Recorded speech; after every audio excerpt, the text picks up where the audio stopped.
اعوذ بالله من الشیطان الرجیم. بسم الله الرحمن الرحیم.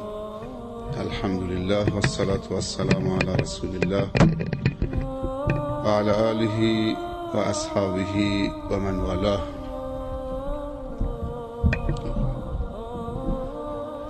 اما بعد، السلام علیکم و رحمت الله تعالی و برکاته. اگر دوستان لطف کنن بیان بنشینن، هم خودتون راحتید هم ما راحت میشه. از همین راه باریک بیان جلو بنشینن. جزاکم الله خیر.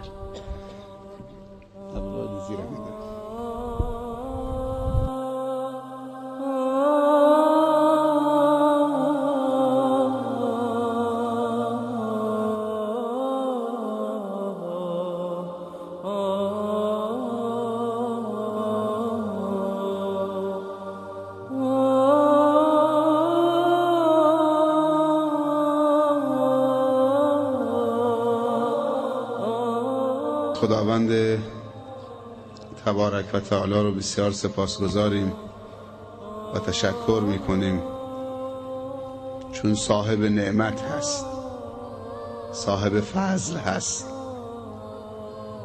صاحب منت هست. هرچی بگیم کم گفتیم. همه کار خودشه، همه چیز خودشه. منشأ هر خیر و برکتی است، منشأ هر نور و درخشندگی است، منشأ هر بیداری و هدایتی است، منشأ هر فکر و اندیشی است، منشأ هر مهر و محبت و صفا و صمیمیت است. و ما بکم من نعمت فمن الله. هرچی نعمت در شما هست از جانب الله هست. و ان تعدوا نعمت الله لا تحصوها. منشأ تنوع در نعمتم الله هست. پس شکرم مال الله هست. لئن شکرتم لازیدنکم. شکر نعمت نعمتت افزون کند. اگر طالب فیضی، اگر طالب رشدی، اگر طالب خیری، اگر طالب سعادتید، اگر طالب علمید، اگر طالب تجارتید، اگر طالب دنیایید، اگر طالب آخرتید، اگر طالب ماده هستید، اگر طالب معنا هستید، همش اللهه. خالق همه اللهه. ملک اللهه. ما هم خلق اللهیم. نعمت هم نعمت اللهه. زمانم ملک اللهه، در اختیار ما و شما گذاشته تا زمان را به کار بگیریم و همراه به کار گرفتن زمان فکر و چاره اندیشی بکنیم.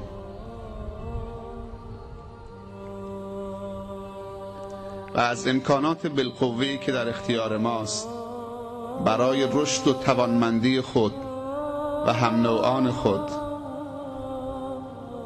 و همه مخلوقات قدم خیری برداریم، تلاشی بکنیم. پروردگارا، تو خالق همه خوبی ها هستید. بیدک الخیر. پروردگارا، تو خالق یا خدای مهربانی ها هستید و خالق همه مهربانی ها و مهربان ها. الرحمن. پروردگارا، تو خالق همه زیبایی ها هستید، منشأ همه زیبایی ها و هنرنمایی ها فقط تویید. ان الله جمیل. خدایا تو زیبا آفرین و زیبا پسند و زیبایان را دوست می‌دارید. یحب الجمال. ان الله جمیل. خداوند زیباست و زیبا پسندان را و زیبایی را دوست می‌دارد. یحب الجمال. از زشتی ها بدش می‌آید، از زشت پسندان بدش می‌آید. هر وصف خوبی هست تو را سزد. الحمدلله رب العالمین، الرحمن الرحیم، مالک یوم الدین. پروردگارا چه می شود که ما را توفیق بدهید تا ایاک نعبد و ایاک نستعین بکنیم و هر کسی که ایاک نعبد و ایاک نستعین درش تحقق پیدا کرد اهدنا الصراط المستقیم می شود. اگر نعبد و نستعین را تحقق بخشیدید و قبل از اینکه نعبد و نستعین را تحقق ببخشید اعتقاد و باور و اعتراف داشتید که الحمدلله رب العالمین هست و خداوند مالک یوم الدین هست، قطعا صراط مستقیم نصیب تو می شود. اهدنا الصراط المستقیم. وقتی صراط مستقیم نصیب شد قطعا صراط منحرف و صراط مغضوب علیهم از تو دور می شود، چون تو صراط مستقیم نصیبت شده. کسی که بیدار شد از غفلت بدش می آید، کسی که آگاه شد از جهل بدش می آید، کسی که درخشید از تاریکی بدش می آید، کسی که پاک شد از پلیدی بدش می آید، کسی که خوب شد از بدی بدش می آید، کسی که لذت هنرهای زیبا را برد و چشمش و دیده و دلش شیفته هنرنمایی های زیبای خداوند شد از هنرنمایی زشت سیرتانی چون ابلیس بدش می آید، هرچند که به هنرهای نازیبای خودشان جلوه های زیبایی بدهند.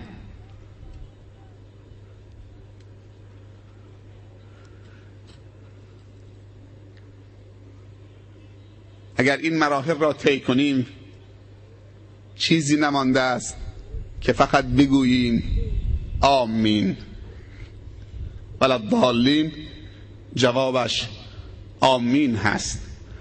اگر آمین را گفتید و قبل از آمین با خلوص نیت خواندید به درگاه اون کسی که باید بخوانید، فذکرونی، مرا بخوانید، نتیجه آمین استجابت هست. آمین. لبیک اللهم لبیک، لبیک لا شریک لک لبیک، ان الحمد والنعمت لك والملك لا شریک لک. قل هو الله احد الله الصمد لم یلد ولم یولد ولم یکن له کفوا احد. قرآن با ما سخن میگوید، یعنی الله با ما سخن میگوید. تو باید قبول بکنید که عبدید.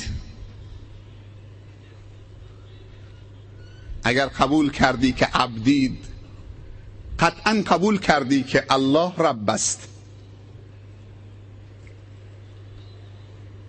زمانی تو قبول نداری که الله رب باشد که تو عبد باشید.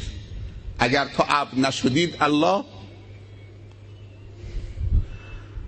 از ربوبیت خودش نسبت به خودت خارج کردی. گرچه الله رب است، تو بخواهی یا نخواهی، اما رب تو دیگه نیست، چون تو نخواستی الله رب تو باشد. تو ابلیس را قبول کردی که رب تو باشد به جای رب العالمین الله. پروردگارا کمبود نعمت نداریم، از همه طرف سرازیر است. ابر و باد و مه و خورشید و فلک در کارم، تا تو نانی به کف آری و به غفلت نخوری. همه از بحر تو سرگشته و فرمون بردار. مشکل این قسمت آخره، شرط انصاف نباشد که تو فرمان نبری. امشب چه مجلس خوبیه، جمع شوید، بیایید دوباره خاطرات ایمانی گذشته را زنده کنیم با هم. چون شیاطین بیدارن و دشمنان بیدارن، حیف است که دوستان غافل باشن و بخوابن. شب خیز که عاشقان به شب راز کنن، گرد در بام دوست پرواز کنن. هر جا که دری بود به شب در بندن، الا در دوست را که شب باز کنن. گر در یمنی چو با منی پیش منی، ور پیش منی چو بی منی در یمنی. من با تو چنینم ای نگار یمنی، خود در عجبم که من تو ام یا تو منی. انسان وقتی به خاطر خدا همدیگر را دوست می دارد تعجب می کند، احساس می کند که از صمیمش، از اعماق و ژرفای قلبش و وجودش که برادرش، همکیشش، هم نوعش خودشه و اونه. انما المؤمنون اخوه رب اخ لک لم تلده امک. خیلی وقتا برادرها و خواهرایی برای تو پیدا میشوند که از مادرت زاییده نشدند، از مادرت به دنیا نیامدند. جز برادران و خواهران ایمانی کسان دیگر نمیتوانند بشوند. بعضی موقع انسان از برادر تنیش احساس بیزاری و نفرت می کند، فکر می کند که با اون بیگانه است. بعضی موقع آدم یک غریبی به ظاهر غریب، تنها، مسافر، یک نظر می بیندش در خانه خدا، احساس می کند که مرتبط به وجودش.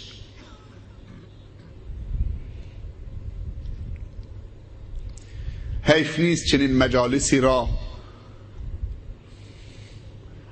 با مجالسی که مملو از رذائل هست، مملو از آلودگی ها، سمعی، بصری، نظری، حسی، چنین مجالسی مملو از معنویات که برای ما رایگان مهیا میکنند، عوض بکنیم با مجالسی که باید شر و معصیت و رذیلت و نجاست و آلودگی و بی‌آبرویی را با پول بخریم. من به شما تبریک میگم، در انتخابتون موفق بودید. در روایات وارد شده که وای بر بندی که خداوند دوست دارد در اون مجلس او را پیدا کند و ببیند. وقتی به اون مجالس نظر می کند الله، در اون مجلس بنده خدا گم بشود، غیبش بزند. و وای بر حال بندگانی که خداوند دوست ندارد در مجالسی پیدا بشود، خداوند در اون مجالس اون بنده را ببیند و توسط فرشتگان ثبت بشود حضورش در اون مجالس. خداوند بر مجالس ذکر نگاه می کند، مطلع می شود، دوست دارد بندگانش را ببیند. در چنین مجالسی غیبت نخورید، هوا سرد نیست، امکانات فراهمه، ماشین و موتورسیکلت فراوان. مالکیت ماشین ندارید، کرایه ماشین دارید سر جاده، قشم، آدرس کجا؟ سراغی دادن که یک جایی عروسی سالم هست. برادرمون عبدالواحد گفت نمیگیم اسلامی، خیلی ها از اسلام نمیدونم چه هراسی دارن، یا چطوری شده که مردم از اسلام هراس پیدا بکنن، چطوری شده که خداوند را یک هیولا و دیناسور تصور میکنن جوانای ما. نکنه تقصیر ملاهاست؟ شاید ملاها خدا رو بد جلوه دادن، همیشه از شتر کور و مار و مور و عقرب و زبانه های آتش صحبت کردن. از رحمت خدا و زیبایی خلقت خدا و هنرهای زیبای خدا و رحمانیت خدا و رحیمیت خدا و تفکر پیشرفتی خداوند و علم مبارک خداوند و صفات کریمه و عظیمه خداوند برای اونها صحبت نکردن.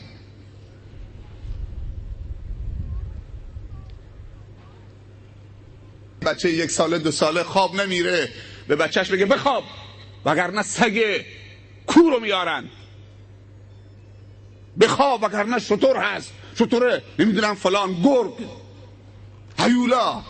زمان قدیم یه چیزی بود همطوری شایعه بود به اسم بیبری، میگفتن بچه ها رو میدزدن، قلاب میکنن، خون جگرشون رو جمع آوری میکنن و میدن به همین بیبری. بچه ها را میترسوندن. ما بچه بودیم، ما را میترسوندن. ساکت باش وگرنه بیبری میبردت.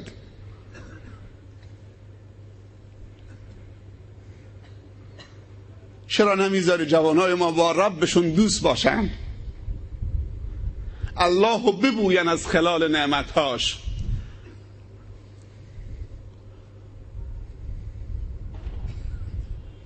گل خوشبو هم بویدنی است هم دیدنی است.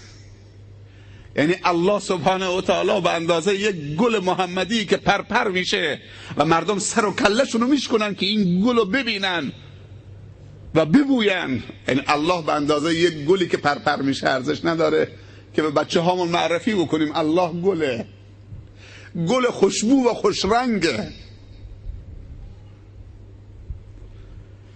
چرا اینطوری بندگان خدا از خدا وحشت دارن، در صورتی که باید در آغوش خدا برن و دوست داشتنی هست و دوست بدارن؟ خدای ما خدای خوبی هاست، خدای عاطفه های زیباست، خدای زیبایی هاست.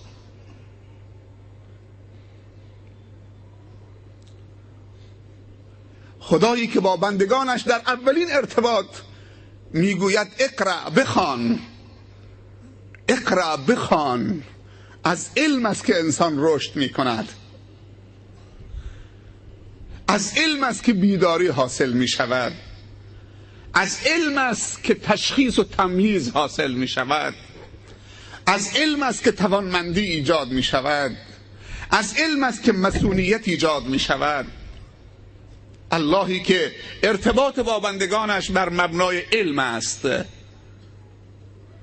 نون و القلم و ما یسطرون، صحبت از قلم میکنه.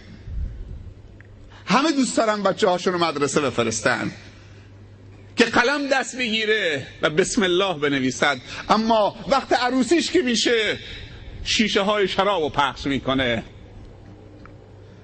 چرا بچه رو مدرسه فرستادی که قلم دست بگیره بسم الله بنویسه، علم بخونه که تو عروسیش پدرش بیاد؟ زحمات 20 ساله‌ای که تو مدرسه و دانشگاه و مدارس علمیه بچه‌شو فرستاد، هزینه کرد، تو یک شب عروسی با شراب و معصیت و موسیقی های مبتذل و انسان های بی‌بندوباری که تو عروسی دعوت میشن و شراب و تریاک به مردم میدن و میزنن و میرقصن و از خدا بیگانه میشوند، در یک شب برباد میدهد و فرزند خودش که 20 سال 25 سال تلاش کرد عالم بشه در منتهای سفاهت و کم عقلی و جهالت دفنش میکند. اینطوری بچه رو به خانه بخت میفرستن؟ با دسته ارکستر بی تقوا که همه چشمشون به ناموس مردمه، اول شراب میخورن بعد میان پشت ارگشون و چشمشون تو جمعه، نگاه به جوانا و پسرا نمی کنن که خوب میرقصن، فقط نگاه به دخترای جوانی که آستین کوتاه پوشیدن، لباس تنگ و نازک پوشیدند، کاسیاتون آریاتون مائلاتون ممیلات، رؤوسهن که اسنمت البخت المائله هست. چشم این خواننده ها فقط به اونجا میچرخه و خودتون میدونی که به کجا میچرخه. کجای این زنها رو میخواد ببینه تا گلوش باز بشه و بتونه بخونه. همین دیشب هم در قشم زلزله آمده، بعد از زلزله قشمی که منطقه رو لرزاند و قدرت این زلزله تا دبی هم رفت و بعد از اون نزدیک شاید 500 تا پس زلزله آمده.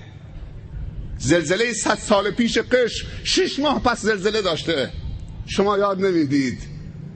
از اونایی که 70-80 سالشونه بپرسید که از پدرانشون نقل بکنن 100 سال پیش که قشم نابود کرده و تا 6 ماه میگوین پس زلزله داشته.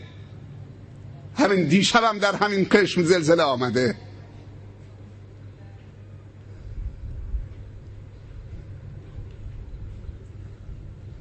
ولی خیلی ها غافلن.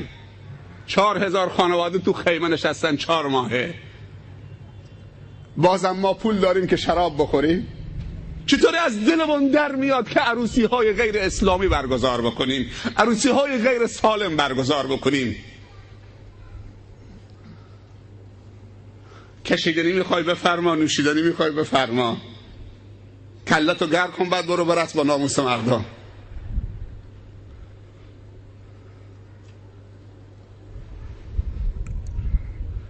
خیلی هم تماشا میکنن، کف میزنن. دخترتون خیلی خوب میرقصید. بله این از ماهواره گرفته، این رقص جدیده، این رقص ترکیه، ترکیش. چیزی هم میگه که حالا بگن انگلیسی هم بلده. این مدل لباسش بله اینم از شهرستان آمده، چون ما با هم کار میکنیم، رفت آمد داریم. اونا میان پیش ما میریم اونجا، بالاخره کمال همنشین.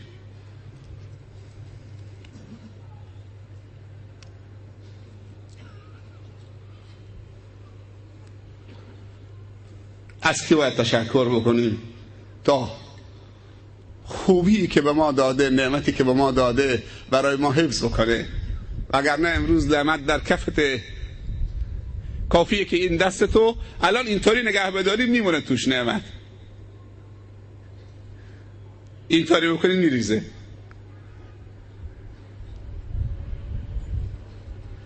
لیوانی که آب زلال توشه وارونه نکن، اینطوری نگهش بدار. اگر راست میگیم خودمون رو بتکنیم،